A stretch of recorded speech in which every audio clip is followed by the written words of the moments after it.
Alpha men. Alpha men అంటే మన animal సినిమాలో చెప్తాడు కదా రణబీర్ కపూర్ రష్మికతో, అలా టైపే అనుకోండి. కానీ ఎక్కువైతే ఇక్కడ చాలా కొంచెం సినిమా ఈ సొసైటీ కింద కాబట్టి వీడియో వినండి. చాలామంది కూడా ఈ సొసైటీలో మరీ మెయిన్గా గర్ల్స్ వాళ్ళ పేరెంట్స్ అయితే ఒక మగాడి క్యారెక్టర్ని ఈజీగా అనలైజ్ చేస్తారు, తక్కువ అంచనా వేస్తారు. అలా చేసే ముందు ఒకసారి మన క్యారెక్టర్ ఏందో, మన బతుకేందో కూడా ఆలోచించుకోండి. ఎందుకంటే ఒక మగాడి క్యారెక్టర్ని జడ్జ్ చేసే ముందు మనం ఎలాంటి వాళ్ళం కూడా ఆలోచించాలా. ఒక మగాడు ఎప్పుడు కూడా ఒక అమ్మాయిని యూజ్ అండ్ త్రో లాగా వాడుకొని వదిలేయాలా అనేసి ఎప్పుడూ అనుకోడు. ఎందుకంటే అలా చేసే ముందు ఒక అమ్మాయి జీవితం గురించి ఆలోచిస్తాడు, వాళ్ళ అమ్మ నాన్న పెంపకం గురించి ఆలోచిస్తాడు, వాళ్ళ ఇంట్లో అమ్మాయిలు ఉన్నారో లేవో తెలిసి పక్కన పెడితే వాళ్ళ అమ్మ గురించి ఆలోచించి ఆగిపోతాడు అలా చేయాలనుకుంటే. అంతేగాని మీరు అనుకున్న విధంగా చేయాలనుకుంటే ఒక రియల్ ఆల్ఫా మెన్ ఎప్పుడు కూడా అలా చేయడు, అలా బిహేవ్ చేయడు.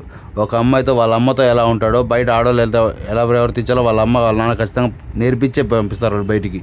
అర్థం చేసుకోండి.